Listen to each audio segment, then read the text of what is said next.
Hoy vamos a empezar un nuevo capítulo en el libro de Romanos. Vamos a empezar el capítulo número 5.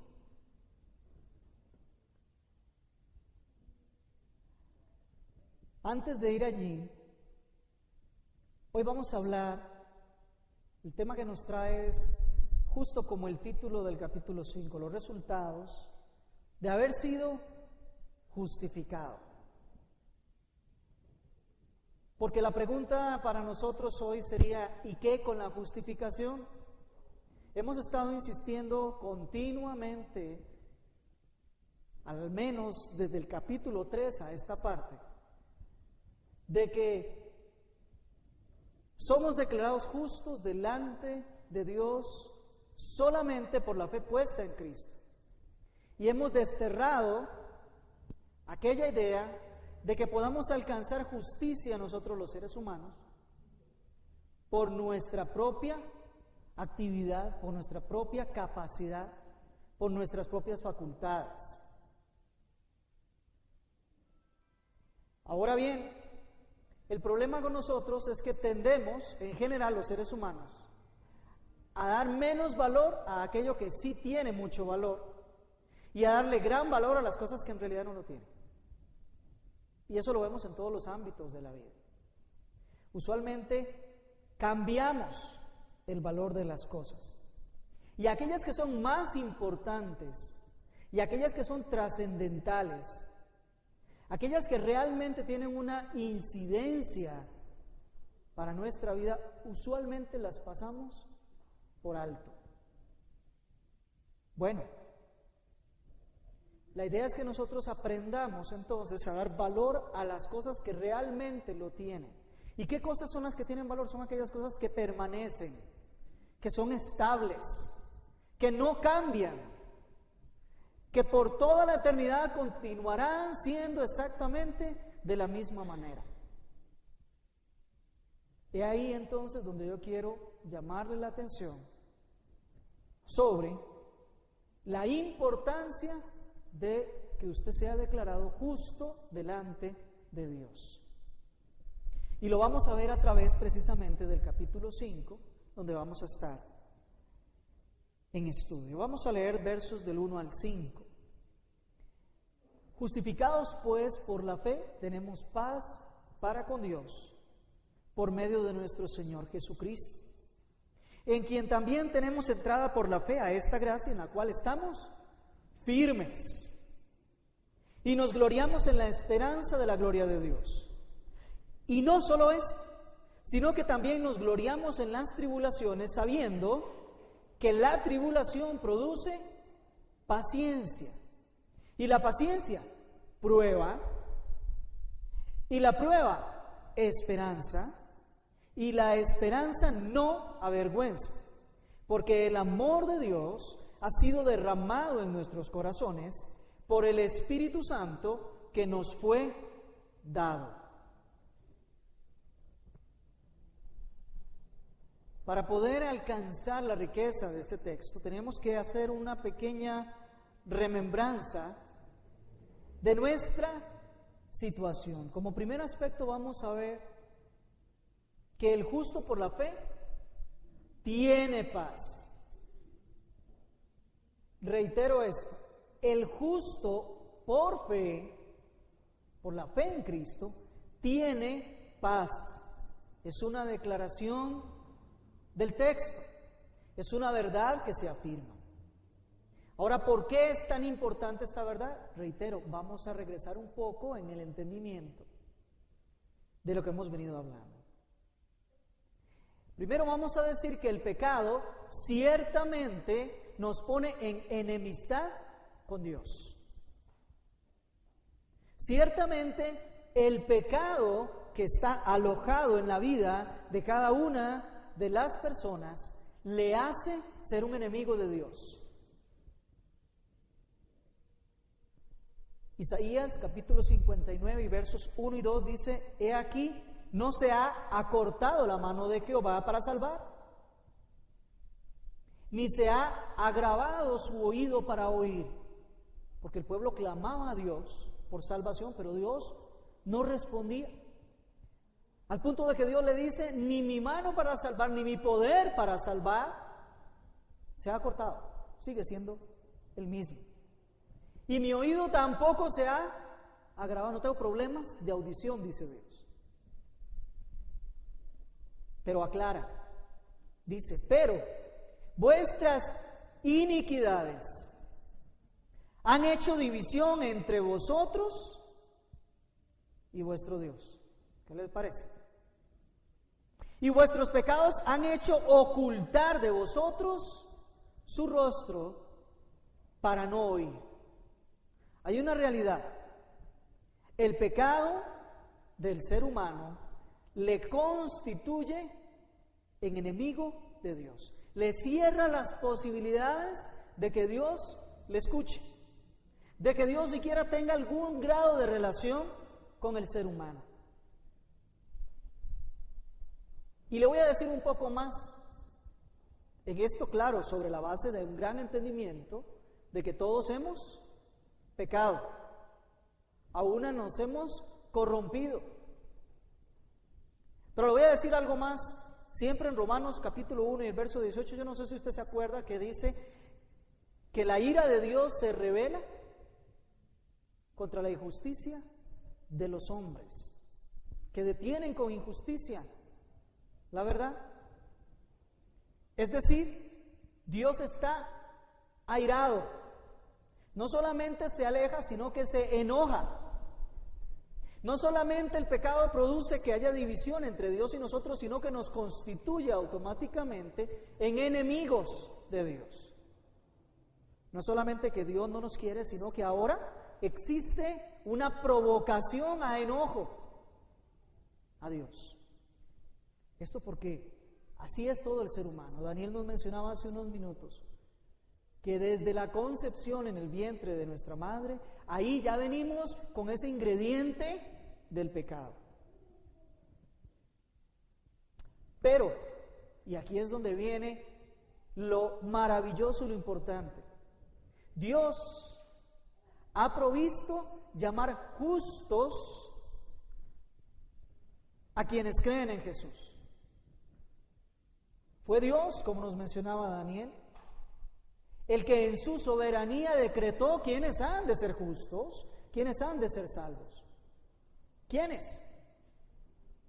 Aquellos que están precisamente confiando, creyendo y haciendo una realidad todos los días la obra de Cristo. Esa simbiosis entre soberanía y responsabilidad, no tenemos que preocuparnos por saber hasta dónde llega, solo sabemos que así funciona. Como cuando metes la llave en el vehículo, ¿verdad? Y por el volante, y accionas, no tienes la menor idea de qué es lo que funciona dentro del motor, ni qué es lo que pasa. Pero es lo cierto que a la reacción de la ignición de la llave, el vehículo enciende, el motor comienza a funcionar.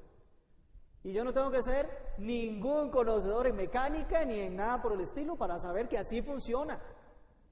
Bueno, igual sucede. Aquellos que han depositado su fe en Cristo Jesús son aquellos que fueron escritos en el libro de la vida. Y las dos cosas van juntas, no expliquemos cómo, van juntas. Esos son los que son llamados justos. Y les recuerdo acá otra vez Romanos 1:17, porque en el Evangelio la justicia de Dios se revela por fe y para fe.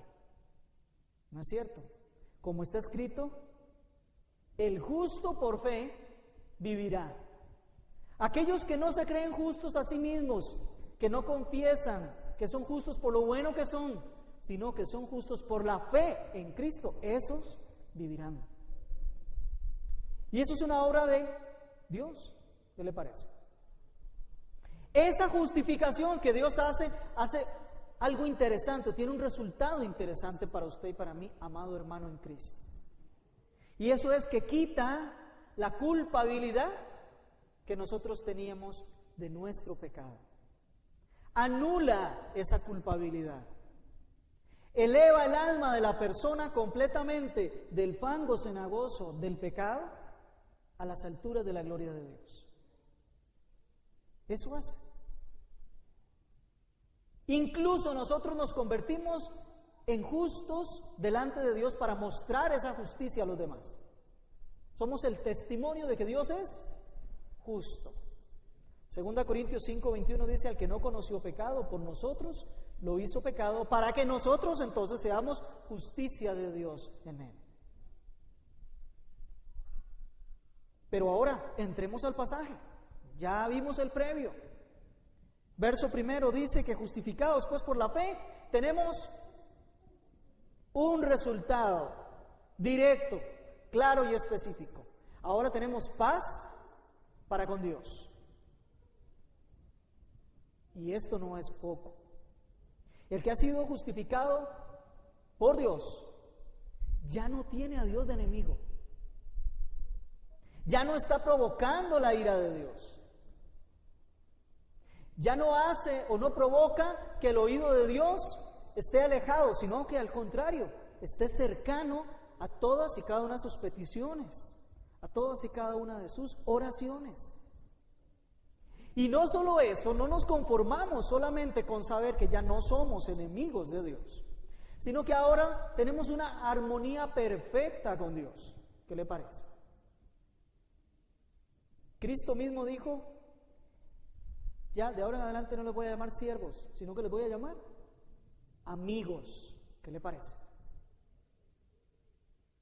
Esto lo dijo en Juan capítulo 15.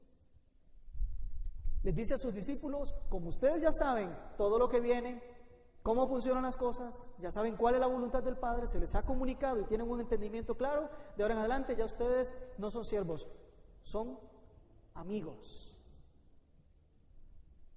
Ya no hay enemistad, ya ahora hay una relación de amistad. Pero se lo voy a poner más claro: Cristo, después de haber resucitado y aún habiéndose presentado en el sepulcro María, Él se refiere a nosotros, primero a los discípulos y por extensión a nosotros, como hermanos. ¿Qué le parece? Él le dice: ve y cuéntales a mis hermanos.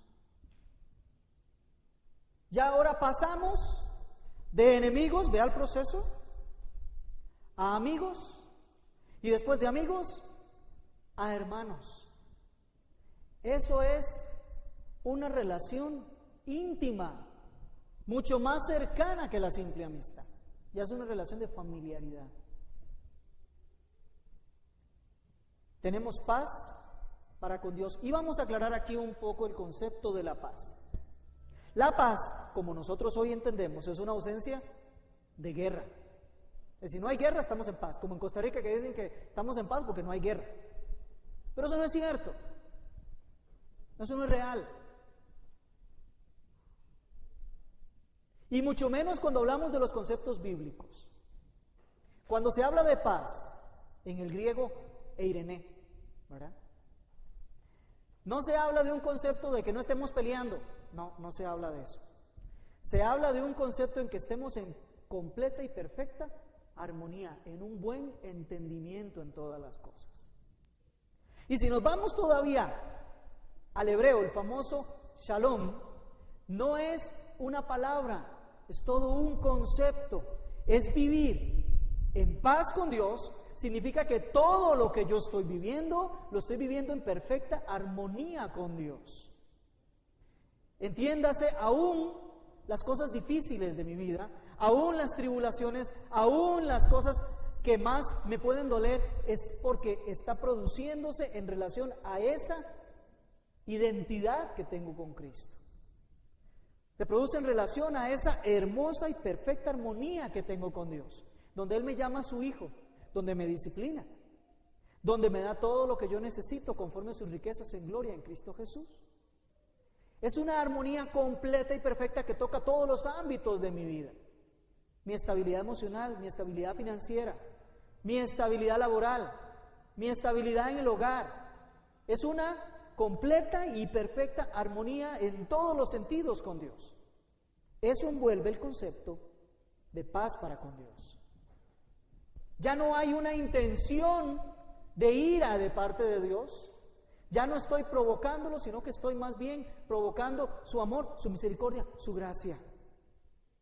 Y continuamente Él tiene pensamientos buenos para mí, para darme el fin que espero. ¿Ve? ¿Se da cuenta?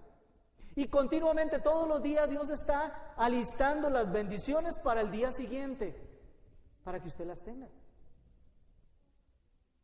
Hay completamente de parte de Dios una proposición de bondad para con aquellos que son justos por fe. Reitero el pasaje. Justificados pues por la fe, tenemos paz para con Dios por medio de nuestro Señor Jesucristo. Es decir, esa paz que puedo tener con Dios procede de la fe que tuve en Cristo, por ese medio, por Cristo mismo. Él es nuestra paz. Ahora voy a decir, ahora sí, regresando al punto de lo que es la paz. No es lo mismo tener la paz con el vecino, no es lo mismo tener paz con el hermano, no es lo mismo tener paz con cualquier otro ser humano que tener paz con Dios. Porque ese sí es poderoso. Porque si ese determina de pronto en su ira en contra mía eliminarme, lo puede hacer perfectamente. Y en justicia, haciéndolo porque me lo merezco. Así que me conviene estar en paz con Dios, más que con los amigos, que con los vecinos.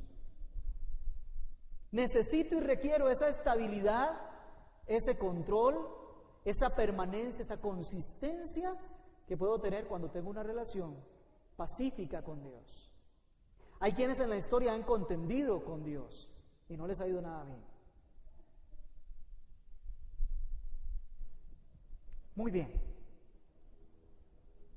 El mismo Cristo dijo que Él era el dueño de la paz, ¿no es cierto?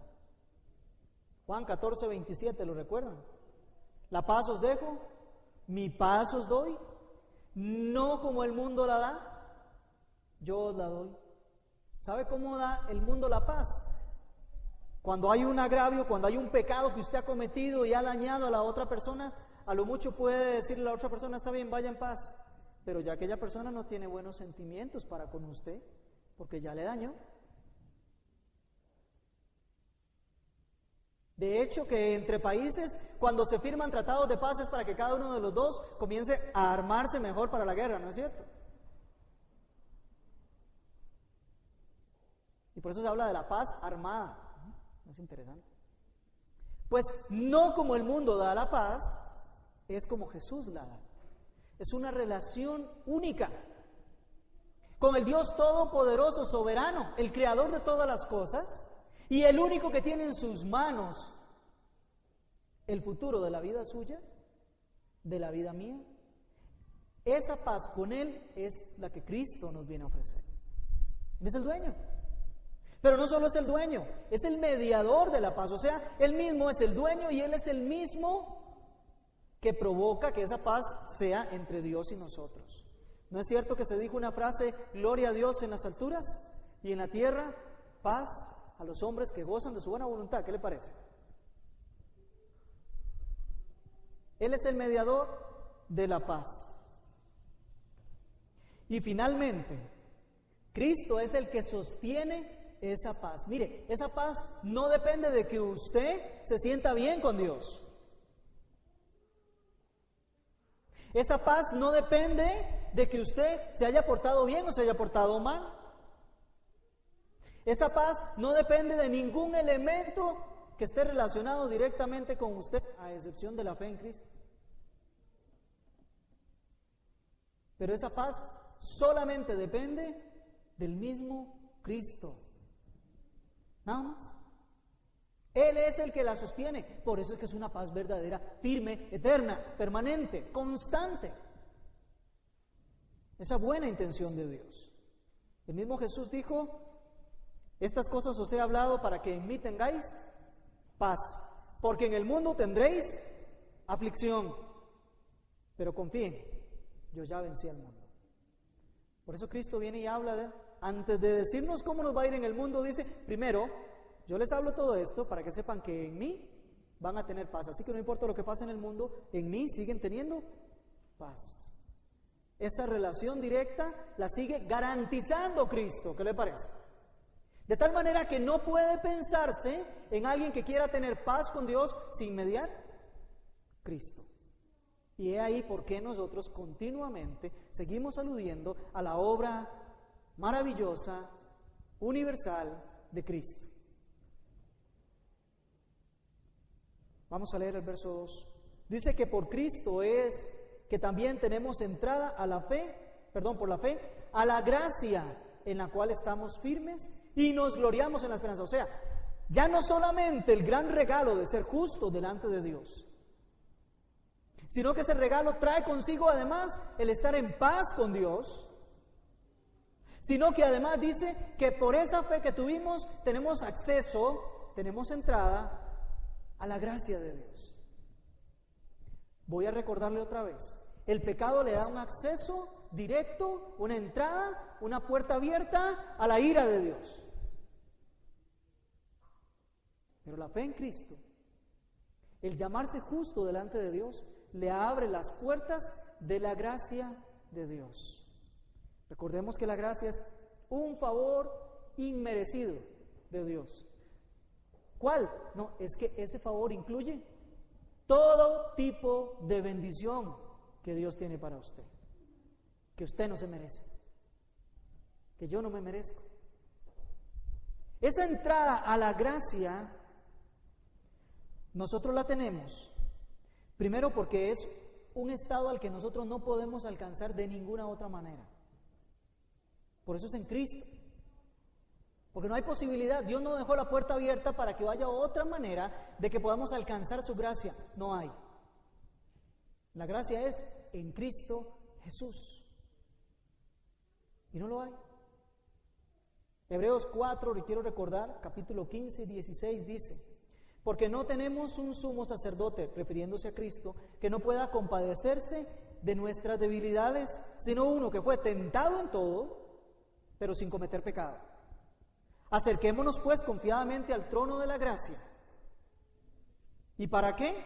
Para alcanzar misericordia y hallar gracia para el oportuno socorro. ¿Qué le parece?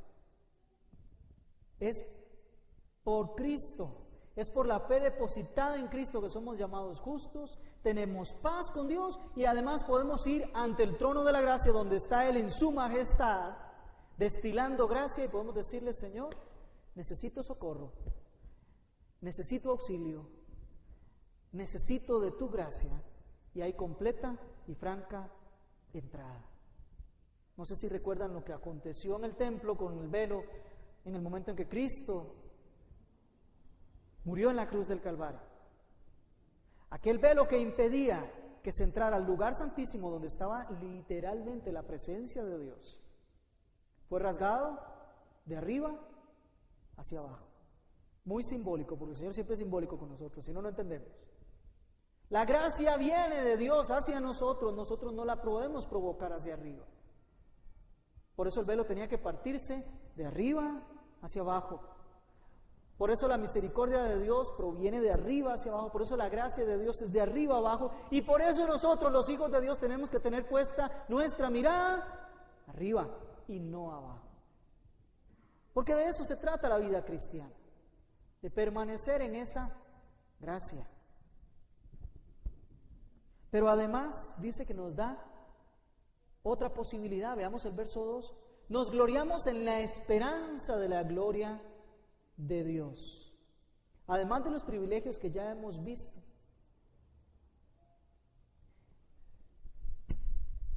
Tenemos una esperanza. ¿Y cuál es esa esperanza? De ser revestidos de la gloria de Dios. Déjeme decirle algo muy importante. Usted, el ser llamado justo delante de Dios, es el anticipo de esa gloria de Dios. Son las arras.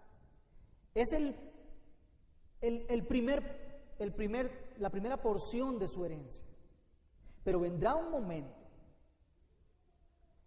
en el que literalmente va a recibir toda la gloria de Dios sobre usted, toda la bendición de Dios, toda la gracia que Dios tiene reservada, vendrá sobre su persona. Es en ese momento donde la Biblia menciona que nosotros seremos glorificados, elevados a un nivel de gloria cual nunca hemos visto. Y déjeme decir algo, que no podrá mejorarse, porque ya ese es el estado perfecto, completo de la gloria de Dios sobre nosotros. Y si quiere conocer un poco más de eso, váyase por allá a Apocalipsis y léase un poquito para que vea cuál es el estado final de glorificación de nosotros.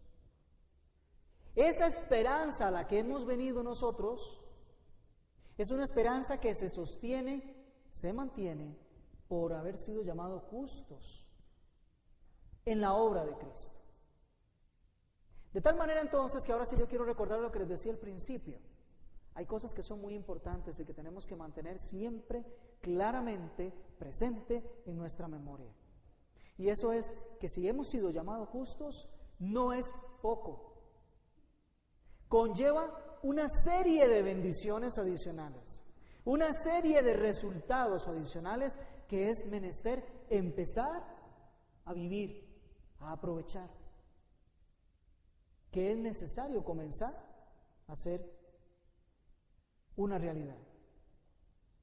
Pero Pablo no se detiene allí, nos habla también de los sufrimientos y de los problemas.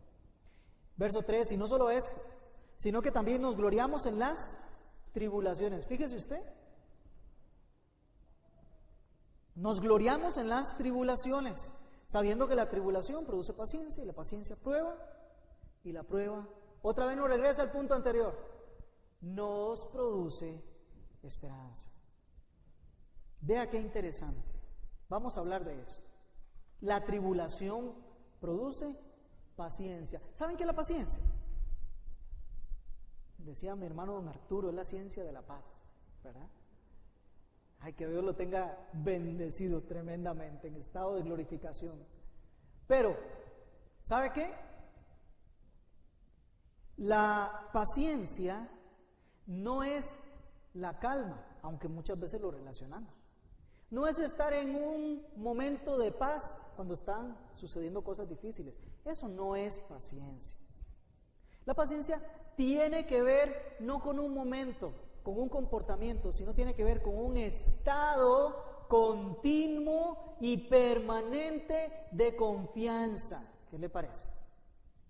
Es mantenerse siempre en esa confianza, aún y particularmente en momentos adversos, cuando el peso de las circunstancias difíciles quieren sacarlo a usted de ese estado normal, tranquilo, de consistencia, de permanencia. Aún en esos momentos usted puede reflejar paciencia. Por eso es que cuando uno está pasando por problemas y dificultades, le dicen a uno, tenga paciencia. No, no es que la tenga, ya la tiene. Ejérzala, manténgase en ella, no se salga de ella, manténgase allí. No hay por qué sobresaltarse. Y no solo esto, sino que también nos gloriamos en las tribulaciones.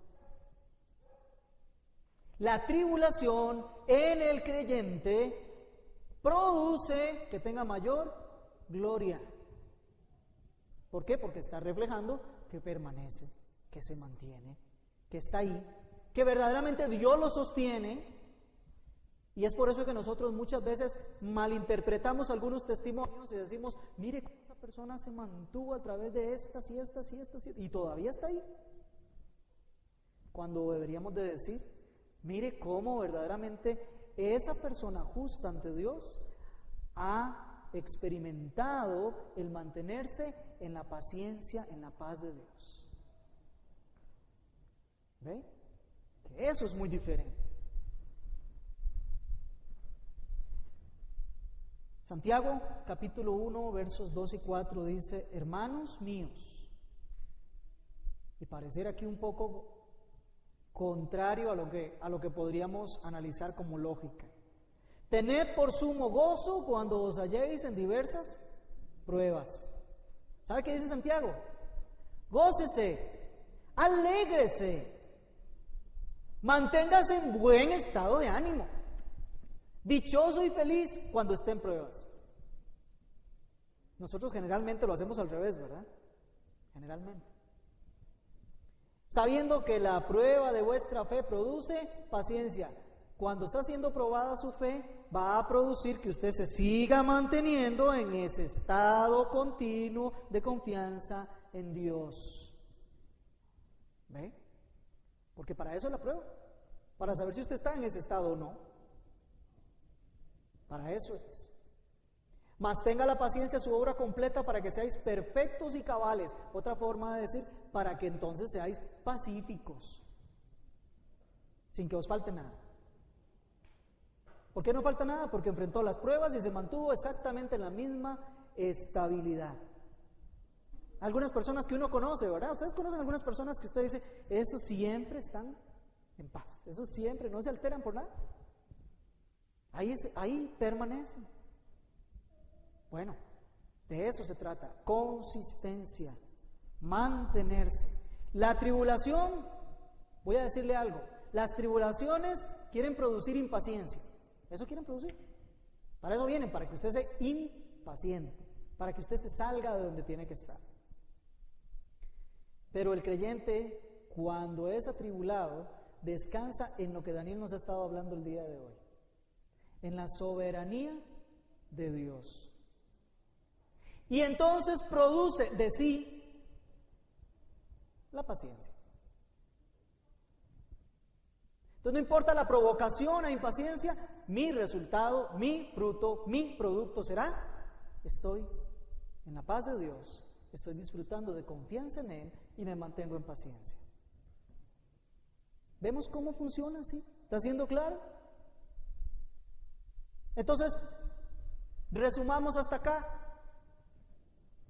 La tribulación en el creyente produce paciencia. ¿Pero qué más?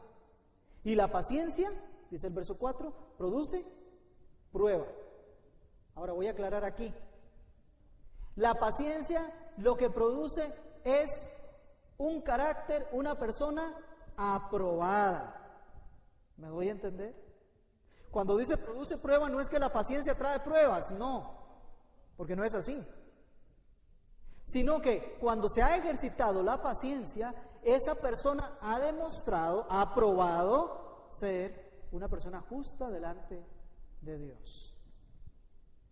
Produce un carácter aplomado, aprobado, da fe, da testimonio, acredita, demuestra que es una persona que tiene el carácter de Dios.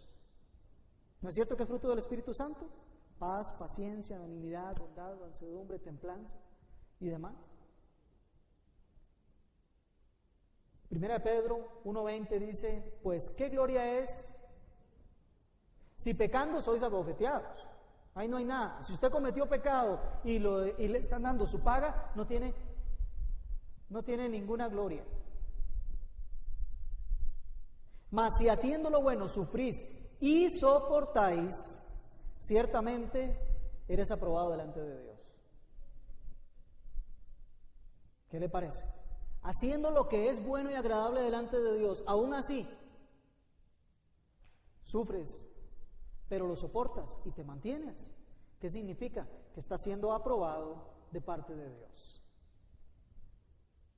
Antes cantábamos un himno muy bonito que dice que si se apartan otros de la senda, ¿qué tienes que hacer tú? ¿Hacer lo mismo? No. Sigue a Cristo. Manténgase allí donde está. Porque el que persevera hasta el fin, éste será salvo. Y el carácter de alguien aprobado delante de Dios le produce algo más grande todavía. ¿Qué dice ahí? Verso 4. Y la prueba produce esperanza. ¿Qué le parece? Porque vino lo temporal, vino la intranquilidad, vinieron las tribulaciones y aquella persona se mantuvo aprobado delante de Dios. ¿Por qué? Porque tiene algo en que está esperando que es mucho mayor, que es mucho más grande y que sabe que no tiene, que esto pasajero no le va a mover de lo que está reservado de parte de Dios para él. Porque, amados hermanos, El ser creyente no significa que no vamos a sufrir o que no vamos a tener aflicciones o tribulación, si al contrario, el mismo Cristo nos dijo que íbamos a padecer tribulación y adelantó a algunos de ustedes persecución y siguió adelantando, otros van a ser llevados ante los magistrados, ante los jueces y finalmente puntualizó, y algunos de ustedes van a ser llevados a la muerte. Pero tranquilos, dice el Señor, yo ya vencí todo eso y la esperanza está puesta allá. El cristiano es interesante, es una persona que vive con los pies puestos acá en la tierra, pero con la mirada puesta allá en el futuro. Visión, propósito, plan de Dios. De eso se trata la vida cristiana. Produce esperanza. Amados, ahora somos hijos de Dios, dice 1 Juan capítulo 3, versos 2 y 3. Y aún no se ha manifestado lo que hemos de ser. Todavía estamos aquí en camino, diríamos, en camino a Canaán, ¿verdad? Aún todavía estamos en camino a la tierra prometida. Si aquí somos de todas maneras extranjeros, vamos de paso. Somos ciudadanos de otro mundo. Dice, ahora sois hijos de Dios y aún no se ha manifestado lo que hemos de ser. Pero sabemos que cuando Él se manifieste seremos semejantes a Él y le veremos tal como Él es. Y todo aquel que tiene esta esperanza se purifica a sí mismo como Él también es puro. ¿Cómo sabemos que una persona tiene esa esperanza? Porque se mantiene purificándose, probando continuamente su paciencia. Se mantiene continuamente en esa esperanza. Maneja una relación de paz con Dios. Es justo delante de Él. Vean cómo va teniendo todo una relación continua, circular. Dios nos cuenta completamente de qué se trata esta vida. Y siendo justificados, recibimos todavía algo más. Si usted todavía hasta aquí dice, mire, eso de ser justificado no me significa mucho, pese a que le estoy diciendo que ya tiene paz con Dios, que tiene esperanza, que tiene paciencia, que demuestra ser verdaderamente un hijo de Dios. Voy a decirle algo más. El verso 5 nos adelanta. Y la esperanza no avergüenza, ¿por qué? Porque el amor de Dios ha sido derramado en nuestros corazones. Yo no sé si usted entiende de qué se trata eso, pero yo se lo voy a explicar un poquito más. Por usted, por mí mismo, lo único que el Señor puede derramar sobre nosotros es su ira, su enojo, su ardor, porque nuestro pecado eso es lo que merece. Pero que de parte del Todopoderoso y el Soberano del universo provenga un derramamiento de su amor en el interior de mi persona, en el interior de su persona, es algo que no se puede provocar de ninguna manera. Es algo que no se puede obtener de ninguna manera. Es algo que ni vendiendo el mundo entero con todo lo que en él hay, podríamos obtener el valor adecuado, el precio oportuno para poder tenerlo. ¿Cómo provocas el amor de Dios? Reitero, ¿cómo provocar el amor de Dios? ¿Habrá algo en nosotros que pueda provocar el amor de Dios? ¿Podremos hacer algo, aún todos los seres humanos unidos en uno solo, podríamos hacer algo para provocar el amor de Dios? Definitivamente no hay nada. Para comenzar, el amor es algo que nace en el corazón de la otra persona, no es provocado. Y el amor de Dios siempre procede de Él, por eso se llama amor de Dios. Es de Él hacia mí, es de Él hacia usted. ¿Por qué usted se mantiene en esa esperanza? Le voy a decir, la esperanza es vergonzosa cuando no hay una base sólida, cuando no se puede sostener. A veces hay personas que confían y tienen esperanza en cosas que un día se terminan, se acaban.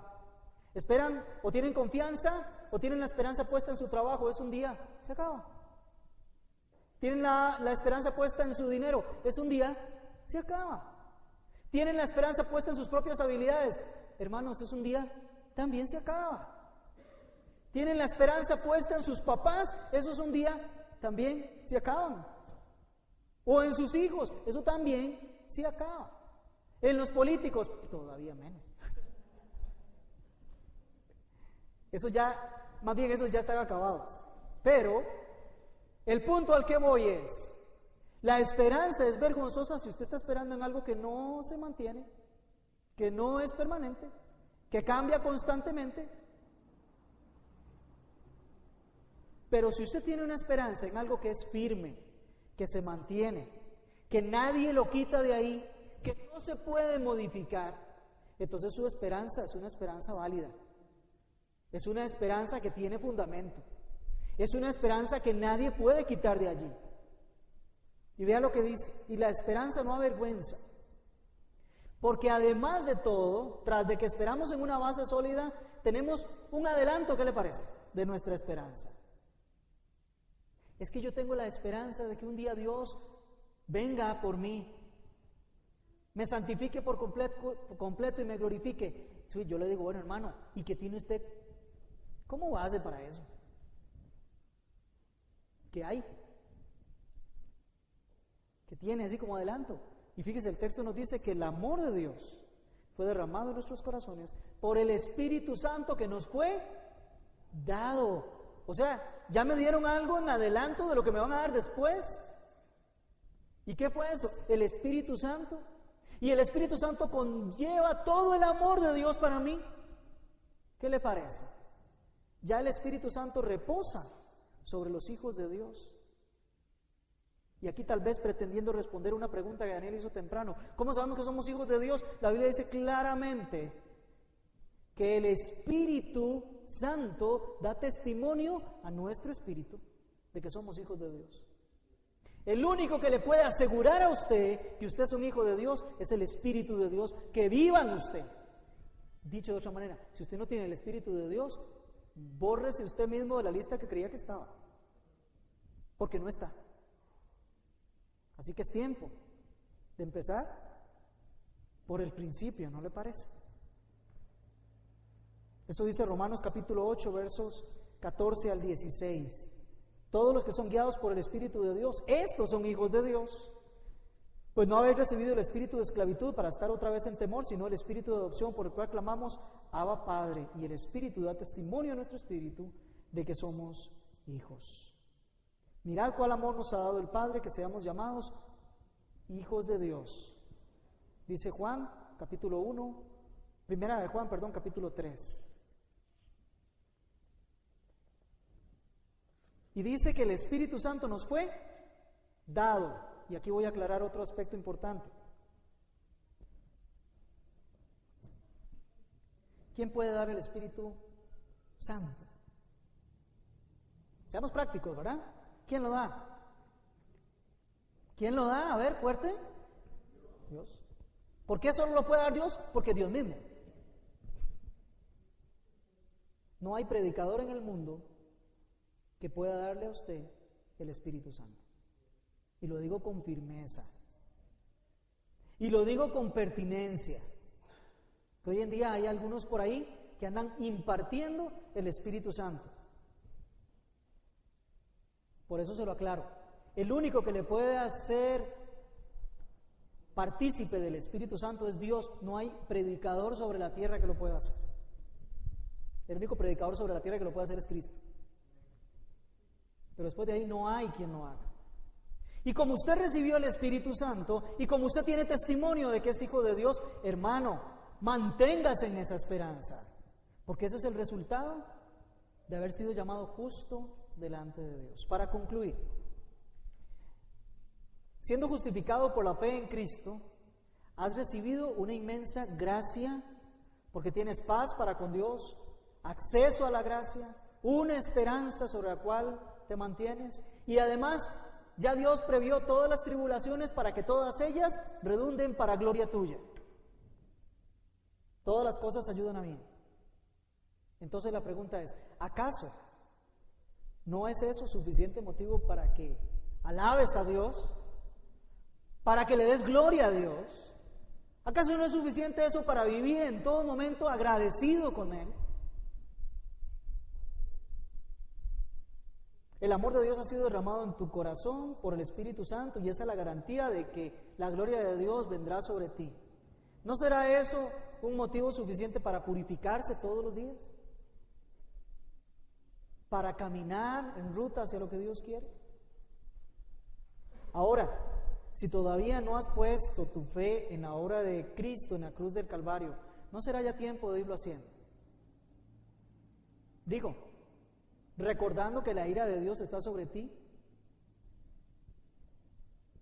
¿No ves la necesidad de disfrutar acaso una relación íntima con Dios en paz? En todo aspecto de tu vida. ¿No piensas que hay un valor especial en ser llamado justo? Tener una esperanza, el amor de Dios en tu corazón. Creo que ya es tiempo de que entonces verdaderamente evaluemos nuestra forma de vivir y que sea el resultado de la justificación lo que empecemos a evidenciar, a experimentar cada uno. Les voy a pedir que por favor nos pongamos en pie para terminar.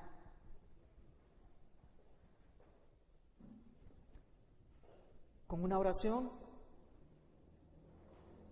no porque la palabra de Dios no sea suficiente, ella es suficiente para cambiar el corazón, el alma, sino porque deseamos precisamente que el Señor en su misericordia y su gracia haga esa obra en medio de nosotros. Vamos a orar. Señor, en esta hermosa mañana hemos comprendido que solo en ti hay salvación, que tú eres soberano y que definitivamente la única manera de ser llamados justos y ser libres de la culpa y del pecado que hemos acumulado es solamente por la fe en Cristo a través de tu amor y de tu gracia. Señor, en esta hora ruego que esta palabra cale hondo en nuestros corazones, no por haberla dicho yo, lejos sea de mí, Señor, sino porque es tu palabra la única que tiene poder para transformar. Es tu evangelio el único que llama justos a aquellos que tú escogiste, Señor, y que depositan su fe en la obra de Cristo. Señor, en esta mañana ayúdanos a valorar de tal manera la justificación, la redención, que solamente podamos vivir por ella, purificándonos día a día y evidenciando cómo el Espíritu mora en cada uno. Señor, y como decíamos, si alguno en esta mañana todavía no es participante de la justicia de Dios, Señor, quiero pedirte que le traigas al arrepentimiento, que le traigas a redención y que caiga de rodillas no ante ningún ser humano, sino delante de ti. Que en lo profundo de su corazón haya esa transformación de un corazón de piedra a un corazón de carne, de alguien que no te buscaba a alguien que anhela vivir por ti. Señor, y que en el cielo se haga fiesta por un pecador más que es traído al arrepentimiento. Señor, por lo demás, que la gloria, la honra y todo reconocimiento solamente sean para ti. Y que podamos enfrentar esta semana con paciencia en la esperanza de que un día vamos a recibir la glorificación ante el trono de la gracia. Que en cada segundo que ocupamos de ti, Señor, recordemos que hay oportuno socorro y auxilio allí por la puerta que Cristo nos ha abierto. En el nombre de Jesús. Amén.